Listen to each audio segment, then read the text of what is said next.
Anak kula seneng tak kadani bojo kula. Pokoke sampeyan nak mati ngene lho, Dik. Soale mati nek soal dipendem itu penting. Nah, jenengan kan niku lho Gus. Santrine akeh ora dikandani, ora usah dikandani. Nek wulan berikutnya ngaji prei jenis mati ae.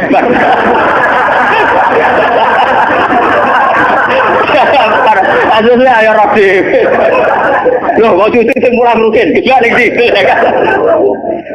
Gampang kok repot. Senengane kok napa?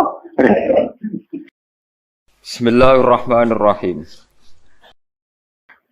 Jadi yang sekarang kelihatan kita sholat di masjid, kita tawaf di Ka'bah, kita wukuf di Arafah, itu akumulasi dari sekian puluh tahun, dari sekian sistem saraf kita, kesempatan nikmatnya Allah yang luar biasa. Sehingga harusnya terhitung mulai itu, paham ya, terhitung mulai.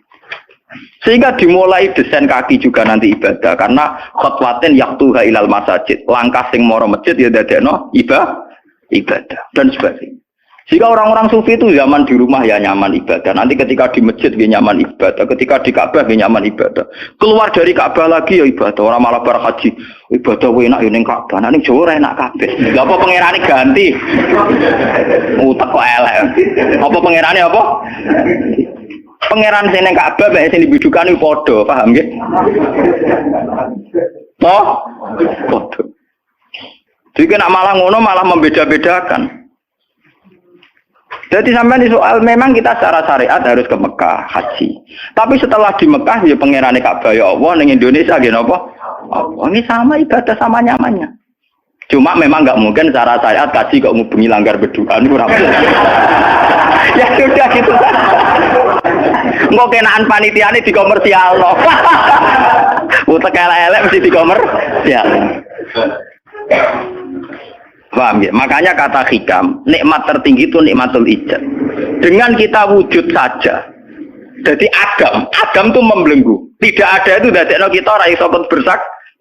Tapi dengan kita wujud, kita iso melok nyekseni kekuasaane Allah. Sebab piye bentuke, mbah piye kadare dengan kita wujud melok nyekseni kekuasaane Allah. Dan itu sing disebut walladzina amanu wa amilus sholihat, saterusé ulaika humus siddiqun wasyuhada'u inda rabbihim. Orang-orang sing iman mesti dengan sendirinya jadi syahid, jadi saksi. Yang makanya Allah kalau ngitung saksi di Quran mulai mata kita, hidung kita, yauma tasyhadu alaihim alsinatuhum wa aydihim wa arjuluhum bima kanu, itu semuanya, mulai lesan, mulai apa semuanya. Mulane kula wujud ki seneng. Piye wae kula wujud Gusti iso nyekseni kekuasaane jenengan. Lah sing perkara kan ya juga gara-gara wujud durakane pangeran. Lha iku mulai perkara. Malah ketika Kanjeng Nabi, kenapa itu hebatnya Rasulullah. Makanya saya yakin bahwa Rasulullah itu juga pengajar ilmu hakikat. Tentu karena Nabi cara ngajarnya tidak melahirkan kesesatan kayak kasusnya Husain Al-Halas dan Siti Jenar. Sebetulnya sederhana. Kenapa Nabi bilang Sayyidul Istighfar itu dunia tidak dimulai dari kata astagfirullah. Sayyidul Istighfar dimulai Rabbi, Allahumma anta Rabbi, la ilaha illa anta khalaqtani. Bukan dimulai dari kata istighfar.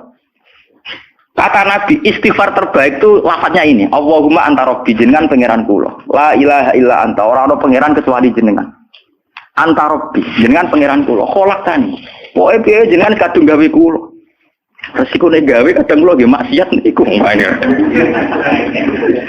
Dadi piye wae madun maksiat, rugen maksiat kuwi mergo kadung di munggo ora ono ya ora maksiat. Jadi kamane pangeran ya rada keteror, waduh. Istighfar model neror. Iku dari sarah-sarah hadis kok piye wae maksiat itu perkarane wujud. Meskipun piye wae taat ya krana wujud. Dadi cerita sebab pangeran. Gusti, piye wae jenengan kadung gawe kula. Tapi harus jujur, makanya orang-orang yang pernah maksiat itu harus jujur kados kula. Nak niru kados kula. Dia istighfar itu jujur. Malah kula boten seneng. Muni astagfirullah kula boten seneng. Itu nanti menjadikan orang itu pesimis dan hubungan dengan Tuhan itu negatif. Kesane kita hanya dosa saja. Kowe nak wiridan asura ping 100 kula boten cocok. Ping 1000 boten cocok. Mun sampean kula ijazah, piye wae iki hadis sahih. Kata Nabi itu sayyidul istighfar, istighfar terbaik. Harus dicatat itu dawuh Nabi itu istighfar terbaik. Kalau sampai astagfirullah saja itu nanti kalau jenis-jenis orang yang kuper atau yang pesimis, ya Allah Gusti dosa tok kula tentunya dosa tok. Kapan kula saged jenengan tampa tobaté? Sehingga dekne bayangno pengenan tampa tobaté ya kangelan tenan. Terus dekne oleh istighfar nganti nangis sing sawangane wujude dekne penting. Padahal ya ora penting blas. Tapi kalau yang diajarkan Nabi ndak cara ngendikan gini. anta rabbi la ilaha illa anta khalaqtani wa ana abduka, kula tetep kawulane jenengan. Wa ana ala ahdika wa ahdika mastata'tu, selagi kula mampu kepingine kula nggih anut perintah jenengan. Dan yang saya paling tertarik itu kata gini, Abu ulaka binikmatika alayya. Cek gendo kaya apa Gusti kula urip teng donya. Cek kula gendo cek napa, kula tetep urip nggawa nikmate jenengan. Jadi tetap melihat positifnya dulu. Misalnya kowe tahu mateni wong, tahu zina, tahu maksiat apa saja. Piye wae kowe wujud. Nak kowe wujud tahu mateni wong, ya iso dosa nyelametno nyawane wong. Kaya kasus Sayyidina Umar. Ya Rasulullah, sebagaimana zaman saya kafir banyak merugikan orang Islam, saya bersumpah setelah saya Islam akan banyak merugikan orang kafir. Begitu juga Khalid bin Walid. Ya Rasulullah, saya banyak membunuh orang mukmin, tapi saya bersumpah setelah saya Islam akan banyak membunuh orang kafir. Begitu juga sahabat-sahabat dulu. Artinya dengan kita wujud, potensi kita saat dosa itu ya iso apik. Jika cara ngendikan Abu laka binikmatika alayya. Piye mawon Gusti kula sowan jenengan tetep nggawa nikmate jenengan. Lho sowan jenengan dalam bahasa ilmu hakikat dimulai sekarang lho ya. Jangan salah paham nanti akhirat oke. Lho imam kan bahasa ilmu hakikat tuh dimulai sekarang juga. Pengiran wujudnya saiki pontene sampeyan goblok paham. Lho sowan pengiran saiki paham nggih. Eling-eling iki bakas ilmu hakikat. Aja medun kelas lho niki wis bakas hakikat. Wong dene mursid. Maksudnya ben gede-gedeke tambah kok aras, paham?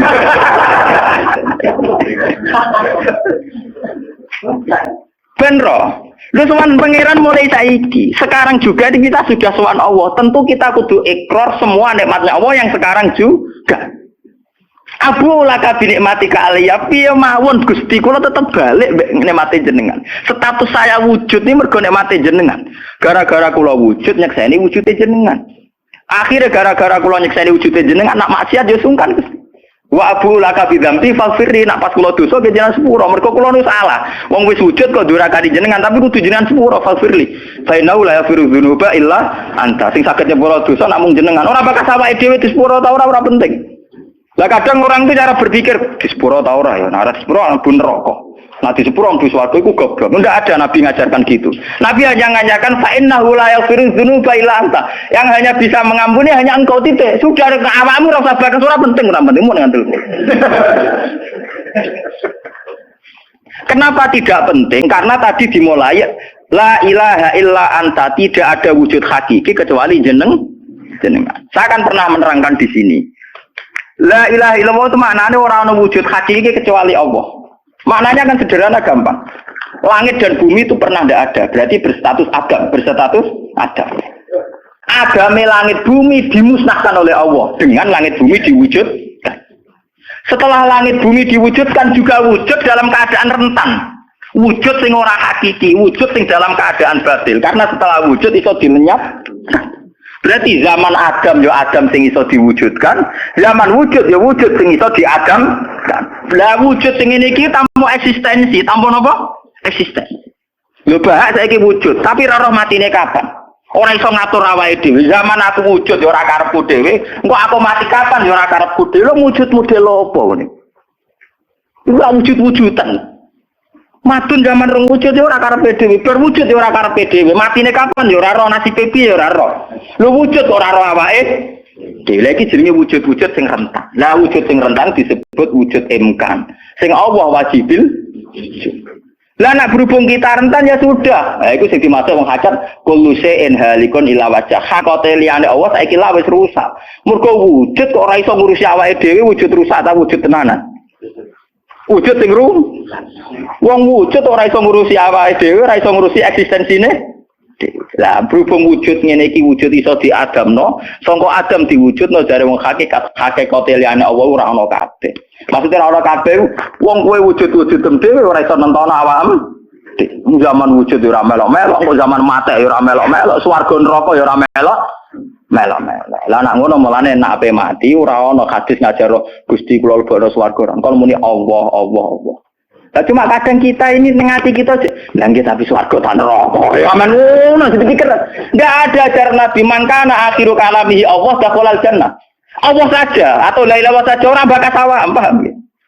Mulane kula yakin saya nanti mati itu dalam kemegahan. Mergo aku naudzubillah tenan sampai aku mati bakal sawah.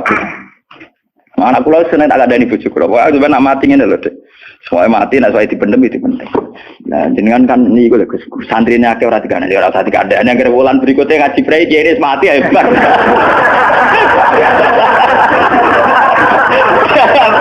Asline ayo rapi. Loh, kok cucu sing mulang rugen. Ya ning situ. Gampang kok repot. Senengane kok napa? Karena orang hakikat itu tahu wujud yang sekarang itu wujud yang halik, wujud yang rusta. Karena untuk mempertahankan wujudnya sendiri tidak bisa. Makanya orang-orang hakikat mana nih orang wujud hakiki kecuali Allah. Mereka wujud yang saiki itu madun wujud ya ora melo-melo. Cara dene oleh milih anak SP aja. Lapo milih anak bapak sing ora mari sidonya. Misalnya sing santri yo milih dadi anak iki terkenal toh, lapo milih anak iki musala penceng. Milih bapake wel ora iso. Padahal kok kecewa iso, lha kurang ajare. Wong milih ra iso kok iso kecewa. Kudune ditampa apa. Oh, iso. Mulane wong bangga mek nasab yo goblok yo keliru. Wong dekne ora sing milah kok, Bang. Loh, dia ditekdir dari bapak iku ben kiai iki dene sing milih apa takdire pangeran. Takdir sih bangga.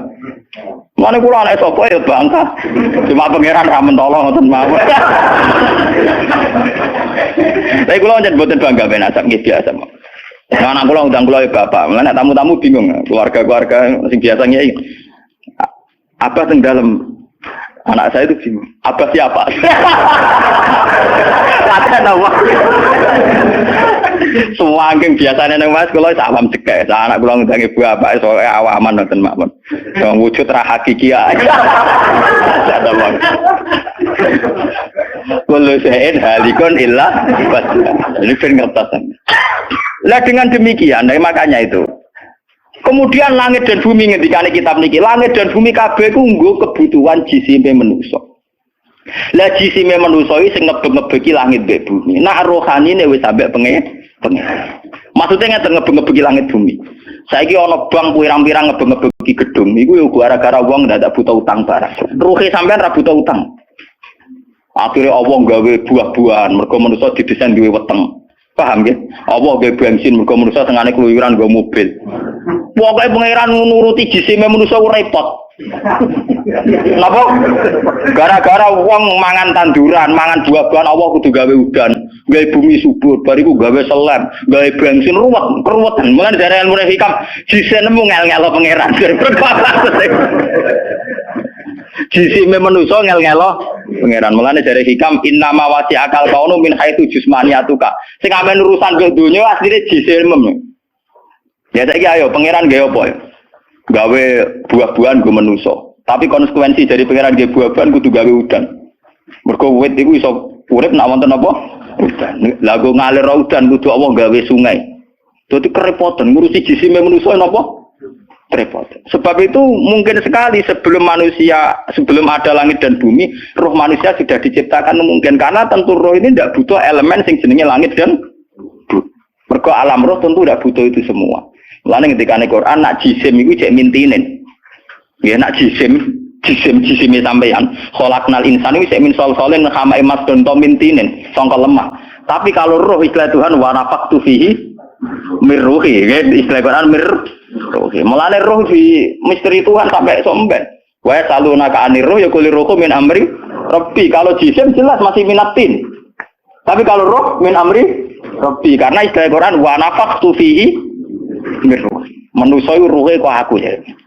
Ya cuma sing nerangno kanjeng Nabi ora dadi aliran sesat. Barang sing nerangno Husain Al-Khallat dadi jenar dadi kasus.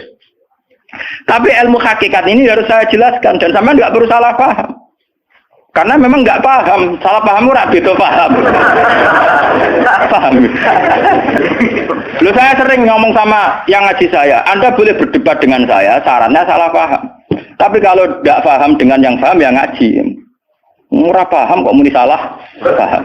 Salah paham ora padha akeh referensine. Ngajine padha akeh ngalime udah-udi. Terus debat salah paham macam menapa? Ngalime ra bandeng. Gus kula kados mboten cocok mbek dawuh jenengan. Mungkin nek eling kula ngeten. Tak takoki lah entuk ilmu ngono sing mbok bantah ilmu sapa iki keng jenengan ya wis lereni. Malah mriki disebut Innama wasi'akal kaunu min haitsu jusmaniyatuka, yang berhubungan dengan alam itu jusmaniyatuka, tapi walam yasaka min haitsu subutu ruha niyatika. Alam ini tidak bisa memuat kamu dari segi roh kamu. Dari segi roh. Dong gitu, sama tak ceritain, aku pengen ora pati maksiat teman-teman. Misalnya sing seneng wong wedok ya ora nganti zina, sing seneng nyabu ya ora nganti ngombe, sing seneng mateni wong ya ora usah kekerasan. Alam roh itu mudah sekali taat. Kowe nak seneng cawe wedok, guya-guyu ning kamar wis nikmat. Dadi alam roh selerane sederhana. Pangeran sik pinter gawe wong kok ayune ngono. Ya seneng wis. Di alam jasad kurang ajar, nak orang ngeloni ra lega. Bolak-balik semari zina tenan iki alam jasad. Alam roh bojorane gampang, dicatu atu gampang. Wis guya-guyu kok pengen roh kene bojone dhisik cukup.